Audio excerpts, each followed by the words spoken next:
Imam yang ke-11, imam terakhir, Syekhul Islam Al-Imam Ibnu Hajar Al-Asqalani. Bismillahirrahmanirrahim. Assalamualaikum warahmatullahi ta'ala wabarakatuh. Alhamdulillah, puja-puji syukur kehadrat Allah Subhanahu wa ta'ala. Selawat dan salam ke atas junjungan besar Nabi Muhammad sallallahu alaihi wasallam. Setelah kita dapat bersama-sama menelusuri sirah biografi 10 orang imam, maka malam ini merupakan malam terakhir kita bersama di dalam siaran kelas ini untuk menghabiskan siri kita ini. Maka malam ini kita akan menceritakan tentang Al-Imam Ibnu Hajar Al-Asqalani yang lahir dalam tahun 773 Hijrah dan wafat dalam tahun 852 Hijrah. Sedap tak sedap tuan-tuan, sepanjang 10 malam kita bersama ini, kita telah cover 1000 tahun. Kan? Perasan tak? Daripada sebelum 8 tahun sebelum Hijrah sampai 850 Hijrah, almost 1 milenium telah kita cover. Itu harga yang kita dapat daripada kelas ini. Alhamdulillah. Itu antara cita-cita saya lah, impian saya lah. Kalau boleh, saya nak kita orang Islam Melayu di Malaysia ni, kita dapat at least kita dapat tahu sedikit sebanyak latar belakang sirah Islam, mempayar, tamadun, pemikiran, fitnah, peperangan, apa yang anything yang related to our history, sejarah kita. Dan alhamdulillah, berkat daripada Allah Subhanahu Wa Taala, pertolongan tuan-tuan, kerjasama yang baik, kita dapat menghabiskan almost 1000 tahun sirah Islam. Alhamdulillah. Maka sebagai malam penutup ni, dia sentimental sikit lah. Kita akan menceritakan tentang Al-Imam Ibnu Hajar Al-Asqalani yang digelar Syekhul Islam. Syekhul Islam dari level dia. Satu tokoh hadis yang powerful, yang sangat power. Yang penulisan beliau yang begitu banyak. Satu orang tokoh waria imam yang besar dalam mazhab Syafi'i. Yang mana kita membaca karya-karya Al-Imam Ibnu Hajar Al-Asqalani sampai hari ini, yang menjadi rebutan antara orang-orang Sufi dan Salafi. Masing-masing mengaku Ibnu Hajar ini adalah daripada sebahagian daripada mereka. Itulah Imam Jalil Kabir yang Imam Ibnu Hajar telah tak ada hari ini, tapi orang masih merebut karyanya, orang masih merebut namanya, orang masih menyebut legasinya. Ini Imam Ibnu Hajar, ataupun nama sebenar beliau ialah Ahmad bin Ali bin Muhammad Al-Asqalani, yang lahir di Asqalan di Palestin. Kisah Imam Ibnu Hajar Al-Asqalani ketika mana dia muda agak sedih. Ketika mana dia dilahirkan, ibunya meninggal sebaik dia dilahirkan. Dia dibesarkan oleh ayahnya, tapi tak lama. Dalam umur dia 2 tahun tak silap, ayah dia pula meninggal dunia. Namun Imam Ibnu Hajar ada ramai kakak. Maka kakaknya lah yang membesarkannya, mendidiknya, memberi ilmu. Dan dia juga ramai bapa-bapa saudara yang penuh dengan tradisi keilmuan, yang menyara beliau, yang memastikan beliau mendapat ilmu dan sebagainya. Dibawa Imam Ibnu Hajar ke Mekah dan menuntut di Mesir. Kemudian dia mengemarah ke beberapa tempat untuk mengambil ilmu hadis daripada tokoh-tokoh ketika itu. Antara tokoh-tokoh yang area inilah, kalau saya boleh gambarkan kepada tuan-tuan, ada tokoh-tokoh seperti Ibnu Katsir. Ibnu Katsir tapi tak sempat jumpa. Ibnu Hajar dia lahir pada tahun yang sama Ibnu Katsir wafat. Okey, 773 Hijrah. Okey. Ibnu Khaliqan yang karang Wifayat Al-A'yan. Tapi Ibnu Khaliqan rasanya dia 651 bukan? Dia di ujung ni dah lepas tu. Tapi area ini ada tokoh-tokoh yang lain lah. Saya akan sebutkan nama-nama tokoh tersebut. Imam Ibnu Hajar Al-Asqalani, kisah Imam Ibnu Hajar, guru-guru beliau. Antara tokoh yang menjadi guru beliau ialah yang terletak di sini, iaitu Al-Iraqi. Imam Al-Iraqi lah yang membuat takhrij kepada kitab Ihya Ulumuddin Al-Imam Al-Ghazali. Okay. Yang juga guru kepada Imam Ibnu Hajar Al-Asqalani ialah seingat saya Ibnu Mulaqin, satu orang tokoh yang besar di dalam mazhab Syafi'i dan tokoh hadis. So memang mazhab Syafi'i ini mazhab hadis jugalah, boleh dikatakan macam tu kan. Ibnu Mulaqin, ada karangan dia yang saya baca menarik, Ibnu Mulaqin, kitab-kitab takhrij yang Imam Ibnu Mulaqin buat. Kemudian Imam Iraqi, Ibnu Mulaqin, kemudian anak murid Imam Ibnu Hajar yang paling terkenal, ramai tapi saya sebutkan yang paling terkenal, Imam Sakhawi. Imam Sakhawi lah yang banyak menulis cerita-cerita tentang guru dia ni, Imam Ibnu Hajar ni. Okay. Ada pendapat mengatakan Imam Suyuti yang datang tahun 800 lebih, kurun ke-9 Hijrah, juga anak murid Imam Ibnu Hajar. Cuma saya tak jumpa catatan subutul liqa, pensabitan pertemuan antara mereka. Tapi saya pernah terjumpa yang mengatakan Imam Suyuti adalah anak murid kepada Imam Ibnu Hajar. Tapi saya tak jumpa pertemuan itu. Mungkin Imam Suyuti pernah menukilkan kata-kata Ibnu Hajar, mungkin ya. Okay? Tapi nak kata anak murid itu saya tak berani nak kata lagi. Melainkan saya kena kaji lagi dalam. Tapi yang pasti Imam Sakhawi memang anak murid Imam Ibnu Hajar. Imam Sakhawi tulis satu kitab, Ajwibah Marudiyah. Saya baca habis. Tapi taklah pandai semualah. Okay? Persoalan orang ramai yang tanya kepada Imam Sakhawi jawab. Saya ada PDF itu, tapi bahasa Arab. Tuan-tuan nak saya boleh bagi. Wow, hebat. Jawapan Imam Sakhawi hebat. Siapa Imam Sakhawi ni? Anak murid Imam Ibnu Hajar. Imam Ibnu Hajar, apa yang Imam Ibnu Hajar buat sampai dia dapat level setahap Syekhul Islam? Dalam zaman ini, ketamadunan, keilmuan, kekotaan keilmuan itu dia telah berkembang di Mesir. Okay. Mesir. Kenapa? Zaman ini zaman Mamluk. Okay. Zaman Mamluk. Dah bermula dah Uthmani, tapi interval lah kita macam tu. So Mamluk di Mesir lah. Kita boleh sebutkan Mesir lah yang menjadi menyekat Mongol, dan perkembangan keilmuan di Mesir berlaku. Tokoh-tokoh ketika itu banyak lah. Antara yang hidup area-area itu macam Ibnu Khaldun dan sebagainya, yang menjadi wazir, yang menjadi tokoh rujukan sirah dalam area ini.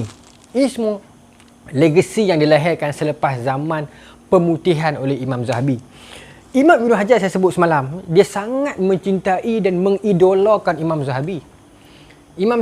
Diceritakan ketika mana dia dibawa, Imam Ibnu Hajar Al-Asqalani dibawa daripada Palestin pergi ke Mekah untuk menunaikan haji. Ketika tu umur dia 12 tahun tak silap. Ataupun lebih sikit, tapi tak tua lah. Semasa dia sampai di Mekah tu, dia minum air Zam-Zam. Kan ada hadis, Ma'ul Zam-Zam lima syuriba lahu. Air Zam-Zam ni dia berdasarkan niat siapa yang minum dia. Pada hadis ni lah, orang sebelum minum air Zam-Zam, orang akan baca niat, aku nak jadi apa kan. Imam Ibnu Hajar Al-Asqalani, ketika mana dia nak minum air Zam-Zam for the first time itu, dia niat dah, dia kata, ya Allah, jadikanlah aku macam Imam Zahabi. Dia sangat minat Imam Zahabi. Dia nak jadi idola dia. Dia nak jadi macam Imam Zahabi. Kemudian dia cerita balik, Imam Sakhawi cerita balik, lepas pada tu lama, lepas pada tu dia pergi balik Mekah masa dia jadi imam, jadi qadhi lah. Dia kata aku dah dapat dah kedudukan macam Imam Zahabi tu. Tapi kata Imam Sakhawi bahkan lebih sebenarnya. Kalau di sudut keilmuan pun kalau kita kaji, memang Imam Ibnu Hajar ni lebih tinggi sikit dari Imam Zahabi, kedudukan keilmuan. Bukan kerana apa, mungkin kerana zaman jugalah. Zaman Imam Ibnu Hajar dah pertemuan ilmu dah banyak dah, mungkin lagi kemas kan. Baik. Imam Ibnu Hajar Al-Asqalani, zaman muda dia menekuni ilmu, dia melazimi majlis-majlis ilmu, dan dia hidup dia dengan bacaan. Dia macam Imam Nawawi lah. Dia sangat suka baca buku, tak tahu nak habaq terang mana punya, tak tahu nak habaq, suka baca buku, tulis buku, baca buku, tulis buku, baca buku. Imam Sakhawi cerita ni, tok guru dia ni makan dengan buku, tidur dengan buku, naik atas kuda pun tulis buku, baca buku. Baca buku boleh tak? Baca buku pun pening dah tuan. Kita baca buku dah kita pun pening bala. Dia dalam atas kuda duduk degak tu baca buku. Baca tak apa lagi, tulis buku. Siap satu kitab. Dalam perjalanan Imam Sakhawi daripada Palestin ke Mesir, kalau saya silap Mekah ke Mesir, untuk masa tu di Mesir dia dapat pangkat lah, dia qadhi kan. Dalam perjalanan dia nak pergi Mesir, dia siapkan satu kitab. Satu kitab yang bernama Muntaqa Silsilah Salafiyah. Kitab siap. On the way dia nak pergi Mesir tu, dia tulis satu kitab siap. Allahu Akbar. Imam Ibn Hajar, kalau kita nak karang satu-satu buku merata reference ni, tapi dia semua dalam kepala dia. Hidup dia dengan buku, mengajak, tulis, memberi fatwa, baca. Ini Imam Ibn Hajar Al-Asqalani. Okay. Dan Imam Ibn Hajar Al-Asqalani, karangan-karangan dia, karya-karya dia banyak. Sebelum tu, saya nak bagi geopolitik Islam zaman ini. Zaman ini, perkembangan ilmu berpusat di Mesir. Sebab saya sebut tadi, kerajaan Mamluk di Mesir. Dan memang tokoh-tokoh keilmuan banyak pergi ke Mesir. Banyak naik di Mesir. Imam Izzuddin Abdul Salam, kemudian Imam Sakhawi, Ibn Mulaqin, semuanya mesti ada kaitan dengan Mesir lah. Kalau tak duduk di Mesir lama, kalau tak bukan lahir di Mesir pun, dia pergi ke Mesir. Dia macam, kalau zaman ini di Baghdad, zaman sebelum tu di Damsyik, kan? Macam tu lah. Di Andalus dia akan jatuh lepas pada tu lagi. Tapi ini dah zaman hujung dah. Baik, Alhamdulillah. Tuan-tuan, dan kalau orang bertanya kita, kenapa imam-imam era-era lah ni, seperti mana As-Subki riwayat dalam Tabaqat Syafi'iyah, dia pun ni mazhab Syafi'i. Dengan Ibn Hajar, Imam Nawawi. Sebab mereka ini banyak bertumpu di Mesir. Imam Syafi'i peninggalan beliau yang terakhir di Mesir. Sampai sekarang lah makan Imam Syafi'i di Mesir, kita dah cerita sebelum tu. Dan sampai sekarang lah mazhab Syafi'i di sana banyak. Dan pengaruh itulah yang dibawa keluar ke Nusantara. Sebab ramai orang Melayu dulu pergi mengaji di Mesir. Kan? Sebab tu kalau orang tanya macam mana mazhab Syafi'i berkembang di Malaysia, di Indonesia kan. Kerana banyak orang-orang Melayu dulu ni pergi guru di sana, Azhar, buat balik mai, berkembangkan mazhab tu di situ, di sini, di Nusantara. Okay? So tidak pelik. Kenapa kita dengan Mesir banyak kesamaan di sudut mazhabnya, budayanya, cara azannya. Azan kita dengan azan Mesir lebih kurang berbeza dengan azan Hijaz, Mekah, Madinah. Allahu Akbar, Allah kan. Kalau kita cara macam kita ni lah, cara pemakaian tudungnya dekat kita dengan Mesir. Tapi lah Mesir seronok. Saya pergi dulu, saya karang satu buku, Sekilas Asir di Muara Nil, terbitan Karabestari, menceritakan perjalanan rehlah saya di Mesir. Ya.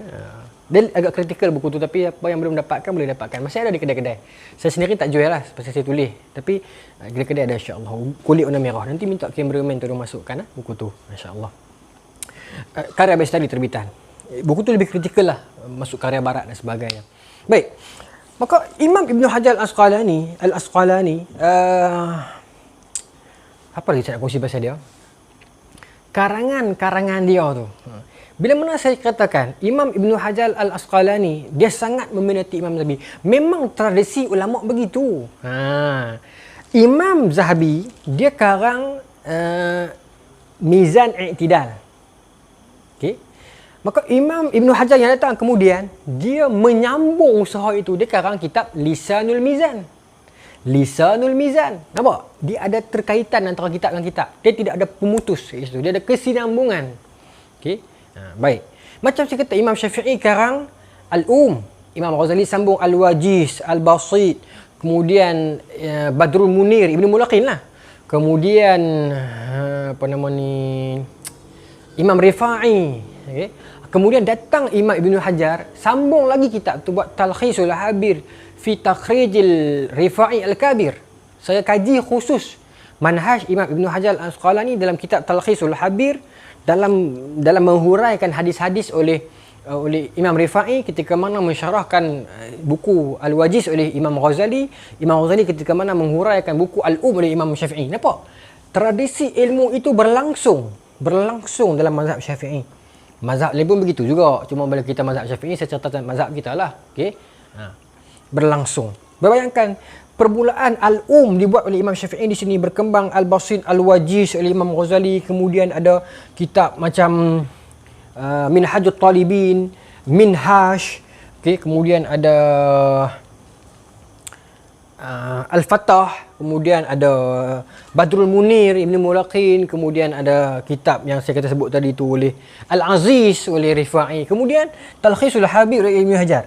Dia berlangsung begitu tu cukup baik. Nanti lepas ni sambungan ni ada lagi ni, Syekh Zakaria Ansari, kemudian Syekh Ramli, itu dalam mazhab kita. So perkembangan itulah yang menjadikan orang kata apa, susunan keilmuan, ketradisian itu menarik.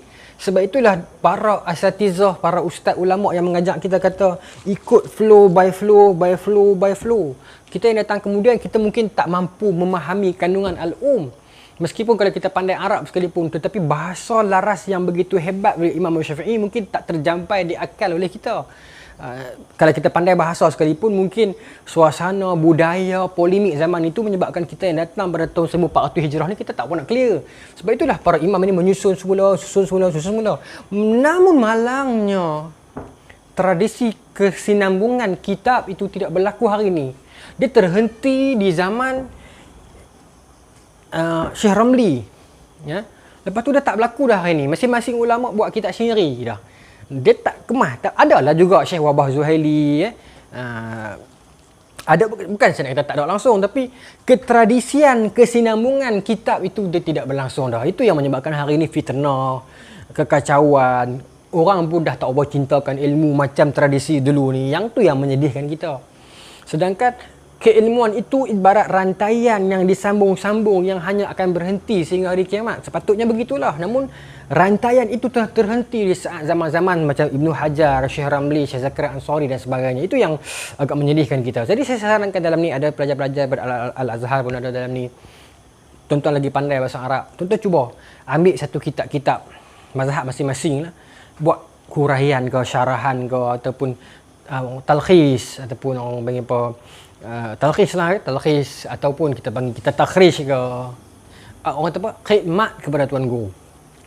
Contoh, kitab Ihya Ulumuddin oleh Imam Al-Ghazali dikatakan ada banyak hadis palsu.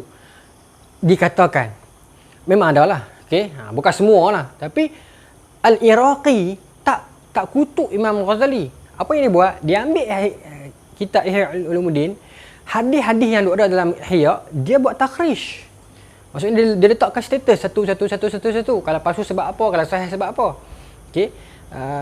Ibnu Hajar, bila mana orang kritik Mustadrak Al-Hakim, mengatakan tak cermat dan sebagainya, Ibnu Hajar buat kitab talkhis. Bukan Ibnu Hajar, Imam Zahabi buat talkhis Mustadrak Al-Hakim. Maknanya begitulah mereka berlangsungnya keilmuan, begitu mereka tak kutuk ulama sebelum mereka, tetapi nak cuci nama ulama itu mungkin ada terlepas pandang, mungkin tidak ada sumber yang resources yang kuat zaman itu, maka zaman mereka telah ada, maka mereka menulis untuk mensucikan balik nama ulama dahulu. Instead of mengkritik dan mengutuk dan mengata, mereka menulis dan menjaga nama mereka, menjaga nama ulama itu dahulu. Baik. Itu Imam Ibn Hajar buat. Dan lagi tuan-tuan, okey. Zaman ini berlangsung juga penulisan semula sejarah. Saya sebut tadi Ibn Khaldun. Kemudian apa lagi yang hebat zaman Ibn Katsir yang wafat 773 Hijrah. Kemudian Imam Ibn Hajar juga meneruskan karya Al-Mizzi, kat sini sebut tadi kan, Al-Mizzi yang karang Tahzibul Kamal tu. Imam Ibn Hajar hebatnya dia macam ni tau. Tengoklah. Al-Mizzi yang kata duduk kat area saya sebut semalam ni kan, Al-Mizzi karang Tahzibul Kamal.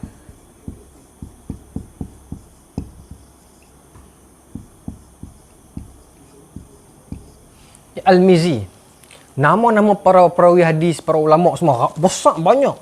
Kemudian bila mai semakin zaman orang semakin kurang banyak membaca, maka Ibnu Hajar buat daripada kitab ni dia kecilkan sikit jadi Tahzibu Tahzib. Tahzib. Lepas tu orang makin malas nak baca, Imam dia kecilkan lagi, Taqribu Tahzib. Ini antara koleksi yang saya suka rujuk bila buat takhrij. Nampak tak how karya itu berlangsung. Okey. Tahzibul Kamal, Tahzibu Tahzib, Taqribu Tahzib. Okey, kemudian macam ni. Okey. Imam Nawawi, Imam Zahabi buat Mizan I'tidal. Okey, Imam Ibn Hajar buat Lisanul Mizan. Kesinambungan kepada Mizanul I'tidal. Nanti kalau dalam mazhab Imam Ahmad bin Hanbal ada Tabaqat Hanabilah. Siapa tu saya tak ingat. Lepas tu datang imam seterusnya sambung buat Zil Tabaqat Hanabilah. Begitulah tradisi ilmu yang berlangsung dalam kalangan ulama dahulu yang maaf saya sebut sekarang dah tak berlaku lagi. Okey. Ini yang semakin luntur sebenarnya. Baik. Imam Ibn Hajar Al-Asqalani diceritakan dalam sirah biografi. Yang banyak cerita pasal dia ni, saya rujuk Imam Sakhawi lah. Okey. Yang mana Imam Sakhawi ni pernah satu ketika tu dia diberikan jawatan untuk menjadi seorang pustakawan dekat Mesir lah. Pustakaan itu dibuat oleh Al-Imam Ibnu Jam'ah di Mesir. Tulisan-tulisan yang selamat daripada kerajaan Mongol ni diperkutip balik. Kerajaan Mesir bertanggungjawab pencari balik kerajaan Mamluk ni. Buat satu library. Al-Imam Ibnu Jam'ah buat. Okay, buat satu library cantik. Okay. Lepas tu pustakawan yang diarahkan untuk jaga pustakaan tu tak berapa disiplin. Maka banyak naskah yang hilang. Okay. Yang terkoyak, yang hilang, yang terpadam dan sebagainya lah. Kerana zaman tu kan tulis tangan. Maka kehilangan lah terhadap keilmuan. Okay. Nak abang apa zaman tu orang penuntut, nak abang apa sebenarnya dalam cerita ni, penuntut ilmu zaman ni pun dah ada yang jenis plagiarism. Dah ada dah zaman lalu jangan kata lah lagi banyak. Tapi maksudnya tak berlaku zaman ini. Zaman ni telah ada orang-orang penuntut ilmu. Siapa nak curi buku kat perpustakaan? Ini bukan cerita apa The Lost Treasure, Book of Secret yang lepas colek presiden perpustakaan kan. Itu yang berlaku. Penuntut ilmu pun masa tu dah tak jujur dah. Pergi curi buku kat perpustakaan. Yalah kalau pencuri betul dia tak curi buku. Maksudnya penuntut ilmu lah. Jadi banyak yang buku yang hilang. Maka dilantik Imam Ibn Hajar Al-Asqalani untuk memulihkan balik keadaan itu di perpustakaan milik Al-Imam Ibn Jam'ah itu. Imam dah tak ada orang masa ni. Maka apa yang Imam Ibn Hajar Al-Asqalani buat pemutihan di library tersebut adalah dia buat sistem indeks. Yang tuan-tuan nak pakai dekat library sekarang ni kan, ROC Q1, ROC Q2, X2, 5, macam tu kan. Sistem indeks itu adalah sistem yang dibuat, yang dicetuskan ideanya oleh Imam Ibn Hajar Al-Asqalani. Dan diambil idea itu oleh orang barat sampai hari ni. Sebab orang putih, orang British masuk ke Mesir. Yang sistem library tu, indeks. Okay? Indeks di ROC dan indeks di belakang. Macam tu beli buku besar-besar, dia ada indeks kan? Indeks itu siapa yang reka? Imam Ibn Hajar Al-Asqalani. Memang tuan-tuan, sebenarnya tradisi ilmu ni ramai. Banyak tradisi ilmu tu dicedok daripada tradisi Islam. Saya bagi contoh. Hari ini bila kita tulis assignment, kita akan sebut tentang footnote. Footnote itu adalah Chicago, ada APA style dan sebagainya kan. So kita berbangga dengan keilmuan barat. Ada footnote. Footnote pula kena ikut cara mereka. Ada Chicago, ada APA style, ada American penatang, macam-macam lah. Sebenarnya, benda itu semua tak wujud dalam tamadun orang putih dulu. Rujukan footnote itu berlaku dalam ketamadunan Islam sebenarnya. Yang disebut sebagai apa? Saya selalu sebut perkataan ni sebelum ni. Sepanjang 10 siri sebelum ni. Apa? Sanad. Sanad is actually a footnote. Tapi bukan foot, head note. Sebab apakah falsafah footnote? Cameraman. Rujukan lah kan? Okay. Sanad is rujukan. Reference. Sebab kat sini kamera boleh nampak. Okay. Ni hadis. Okay. Hadis. Matan kan sebut tu kan? Ni matan. Atas ni apa? Ingat balik. Sini matan. Atas? Sanad. Sanad kan? Okay. Inilah reference. Sanad. So, matan ini kami ambil berasa apa? Footnote-nya adalah dia apa ni? Hamad, ni tu kan, seorang-seorang nama tokoh kan. Sampai Rasulullah. So, reference. Orang rujukan kita. Footnote lah ni. Tu ya? Adalah yang ni. Tradisi takrij adalah footnote. Bahkan dalam tradisi hadis, penulisan hadis, majlisul imla, majlis pembacaan hadis, ada tradisi ni. Attendance. Ada tu. Dan tuan-tuan buka dalam manuskrip lama-lama kitab hadis, bila majlis pembacaan hadis dibagi majlisul imla, bila selesai habis satu kitab hadis dibacakan, dekat depan itu ada nama orang-orang yang mai. Dan hari ini hadis ni dia mai, hari ni tak mai. Dah ada dah. Ini berlaku sejak zaman Imam Baihaqi lagi. Iaitu kita tik tik tik tik tik tik tik tik tik tik. Okey, tak silap saya sebelum Imam Baihaqi lagi dah berlaku zaman ini, zaman attendant ini. So contoh ada 1000 hadis. Hadis ke-95 Me'e tak mai. So tak tik kat sini nama dia, kan? So nanti bila orang kemudian akan mai nak rujuk balik an Me'e daripada Me'e. Hadis 95. Ulama kaji mana ada.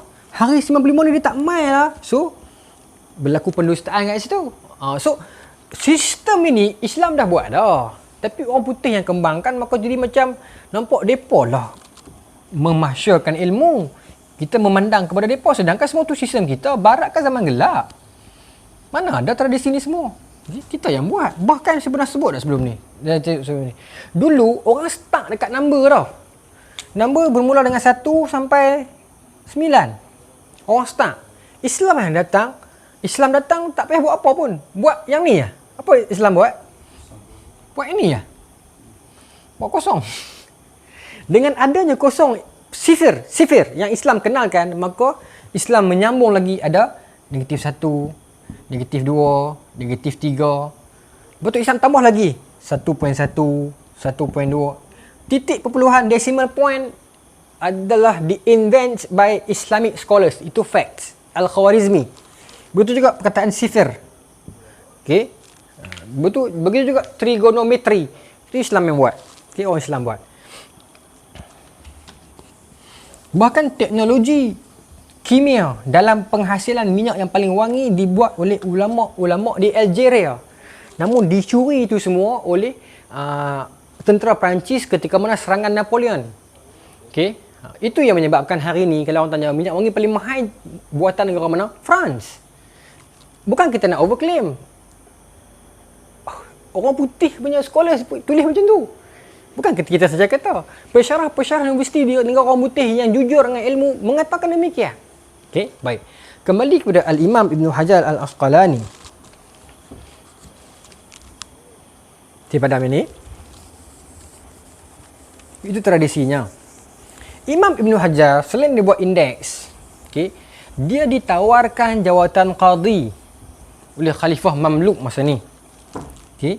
Namun menariknya, menurut catatan Imam Sakhawi, Imam Ibn Hajar Al-Asqalani sepanjang menjawab jawatan sebagai qadhi, dia pernah dipecat sebanyak 9 kali. 9 kali ke 14 kali? Baik, tapi banyak 9 kali kena pecat. Yang lawaknya, pecat. Lepas tu nak cari ganti tak ada yang setaraf dengan dia. Sambung balik kontrak. Lepas tu Khalifah tak setuju, pecat balik. Tu cari orang tak ada. Sambung balik kontrak. Pecat lagi bila tak setuju. Sebab Imam Ibn Hajar Al-Asqalani tegas dengan pemerintah. Ada 2 kes sebagai contoh. Kes yang pertama, masa tu ada satu orang pembangkang nama Abu Yusuf yang kritik kerajaan. Tapi dia ni ada sedikit kesilapan lah. Beberapa sikap dia yang pelik. Maka Khalifah panggil Imam Ibn Hajar untuk keluarkan fatwa yang Abu Yusuf ini kafir. Maka kata Ibn Hajar, nak jatuhkan seseorang kafir bukan mudah. Bukan mudah. Kalau nak kata dia sesat ke, nak kata dia khilaf ke, fasik ke, boleh lah. Tapi nak suruh aku kata kafir, no, aku takkan kata. Maka dia dipecat. Okay? Tapi nak cari ganti tak ada zaman tu. Yalah, Ibn Katsir dah wafat awal lagi. Okay? Al-Mizzi dah tak ada masa ni. Ibn Khaldun wafat 803. 801. Era ni lah. Okay? Tak ada. Okay? Maka lantik balik. Sampai tahap masa tu kerajaan nak buat satu kempen ketenteraan. Okay? Nak hapuskan sakit baki Mongol yang ada. Panggil lagi Khalifah. Bukan kata tak Asri Mtang. Itu zaman Imam Nawawi. Kerajaan tak cukup duit masa tu. Okay? Zaman Imam Ibn Hajar adalah zaman pengakhiran kerajaan Mamluk. Ingat yang tu. Okay? Okay. Ustaz, mana pergi zaman-zaman Muhammad Al-Fatih? Jauh lagi. Okay? Baik. Batu Usmani. Okay? Kalau buat ni panjang lagi, saya boleh sambung lagi ya. Saya buat tekat ni ya. Oh Ustaz, kira Ibn Khaldun ujung dah tu. Ujung yang ni. Lepas tu kan ada lagi Sultan Al-Fatih semua tu kan.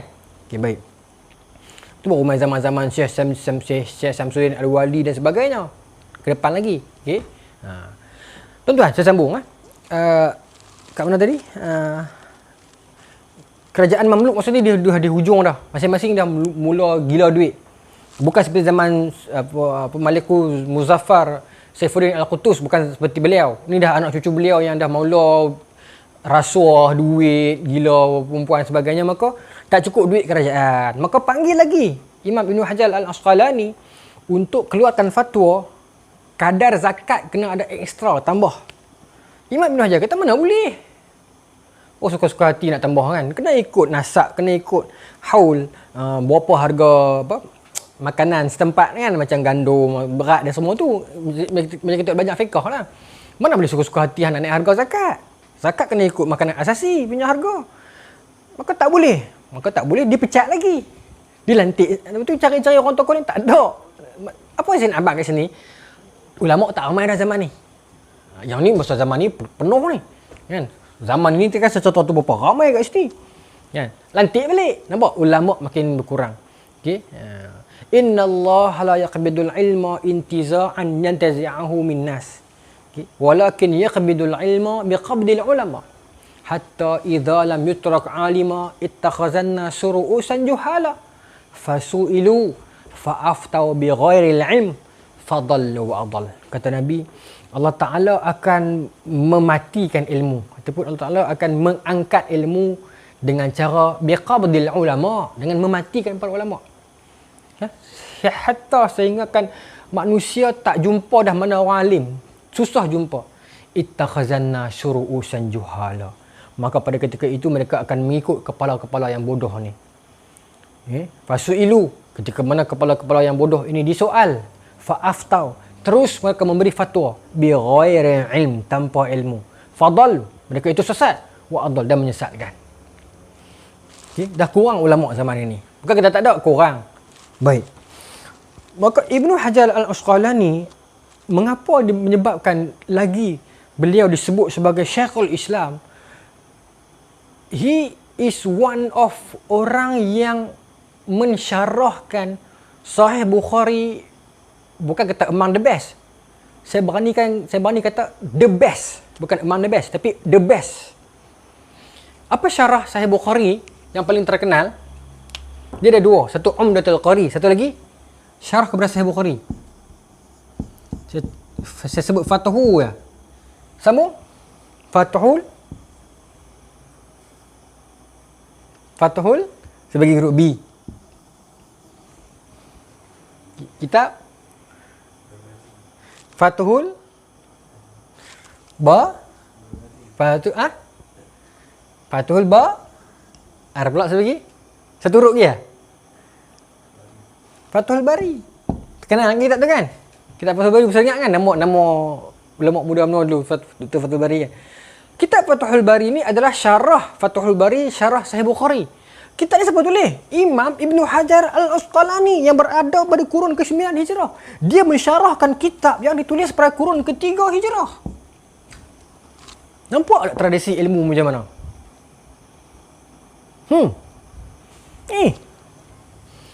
The best punya syarah kepada Sahih Bukhari. Bukan saya katakan syarah yang lain tak baik, tetapi sebab dia ada di hujung, banyak dia boleh ambil dah. So, manfaat yang dia dapat. Fathul Bari dibacakan di masjid-masjid seluruh Malaysia sekarang. Fathul Bari. Kan? Dalam ilmu hadis, Imam Ibn Hajar Al-Asqalani karang Nukhbatul Fikar. Ini saya ada kat saya. Saya ambil.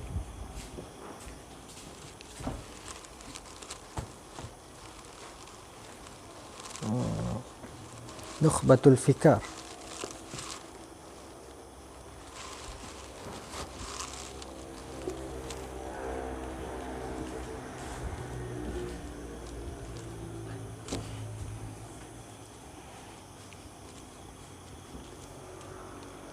Ni, Nukhbatul Fikar ilmu hadis.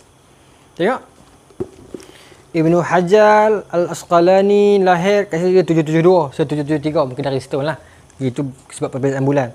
Wafat 852 kat sini. Okey. Ilmu hadis menarik tuan-tuan. Nukhbatul Fikar. Imam Ibn Hajar Al-Asqalani juga merupakan seorang khatib, penyampai khutbah. Di mana? Di Masjid Al-Azhar yang sekarang ada ni. Imam Ibn Hajar sebagai seorang qadi dan juga khatib dekat Masjid Al-Azhar. Sampai sekarang masjid tu ada kan? Masih mimbar tu masih ada. Itu antara kitab yang terkenal. Lagi kitab yang paling terkenal lah selain daripada Fathul Bari. Ini semua masjid baca Bulughul Maram. Kitab fiqh tapi diceritakan berdasar hadis. Kita hadis lah, tapi macam mana nak buat? Kita hadis tetapi berkenaan hukum-hukum fiqh. Oh tuan-tuan kena ada seorang satu kat rumah, Bulughul Maram. Dia cerita daripada hukum ayak najis sampai bawa kepada mandi wajib, bawa kepada wudu, bawa kepada solat, bawa kepada khusyuk dan seterusnya. Bulughul Maram the best. Kita kena baca, kena ada seorang satu. Okay, Bulughul Maram. Okey. Imam Ibn Hajar Al-Asqalani. Lagi kitab Al-Isabah fi Tamyiz As-Sahabah, kitab yang menceritakan senarai nama sahabat secara detail dan menyeluruh. Ibn Hajar Al-Asqalani. Banyak kitab-kitab yang ditulis oleh Imam Ibn Hajar Al-Asqalani yang sampai hari ini kita jadi rujukan dan merujuk kepada beliau. Sebab itulah digelar dengan gelaran Syekhul Islam. Tapi tak usah betul apa Bulughul Maram ni.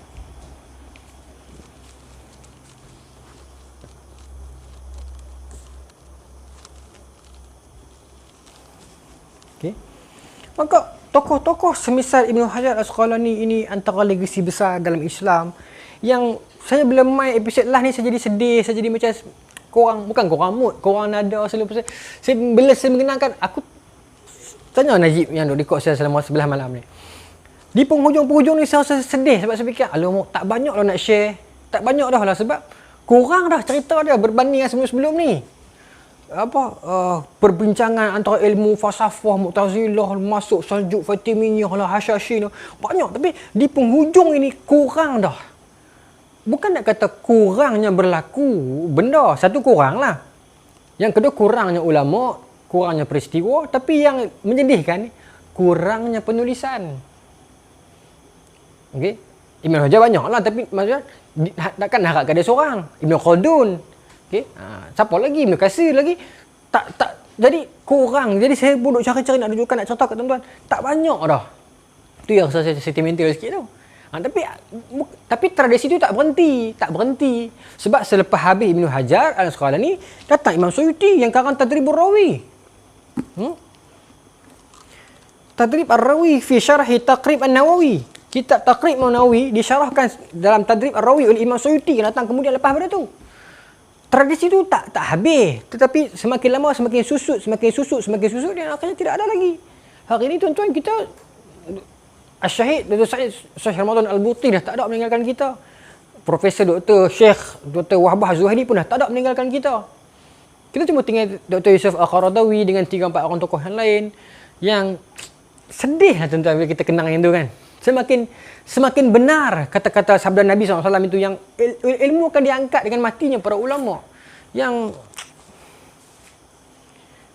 moga-moga lahirlah ulama dalam kalangan yang menonton ini. Itulah harga yang mahal yang perlu kita bayar. Dan ini menandakan apa tuan-tuan? Menandakan kita hampir kepada penghujung dunia. Kita telah hampir kepada kiamat. Ulama-ulama yang hebat-hebat telah pergi meninggalkan kita. Sekarang kalau tokoh-tokoh yang hebat hidup mereka tidak lama lagi. Ini yang berlaku. Kadang-kadang bila kita duduk termenung, kita fikirkan, di mana kesudahan semua ni? Kalau tuan-tuan follow siri ni daripada awal, perasan tak? Semakin susut cerita, semakin kurang ulama, semakin kurang penulisan, semakin tidak ada, dan hari ini kita mencari ke mana hilang dan perginya. Kita fikirkan bersama episod akhir Syekhul Islam Al-Imam Ibn Hajar Al-Asqalani sebagai penutup. Mudah-mudahan tuan-tuan dengan pendedahan siri ini, cerita ini, siri ini, kita bukan sahaja mendapat anekdot, cerita dan fakta sejarah. Mudah-mudahan kita juga mendapat iktibar dan muhasabah. Betapa kita ini perlu untuk bangun dan melakukan sesuatu untuk terus menghargai sirah, untuk terus mengangkat dan menjanjungi khazanah. Ini kisah kita yang semakin berkurang. Ini sejarah kita yang semakin tidak dikarang. Ini ulama kita yang semakin kurang didendang. Karena itu kita bangun dan lahirkan siri di imam agar anak cucu kita generasi depan kenal dan tahu siapa para imam kita. Mudah-mudahan anak cucu kita nanti menjadi imam-imam yang seterusnya, berdampingan dengan Imam Mahdi, berhadapan dengan musuh Allah dan Rasulnya. Terima kasih banyak-banyak tuan-tuan. Saya sangat menghargai pertolongan dan minat tuan-tuan bersama-sama dengan kami ini. Mudah-mudahan ada rezeki dan peluang kita akan sambung siri lain pula dalam tema dan konsep yang lain pula.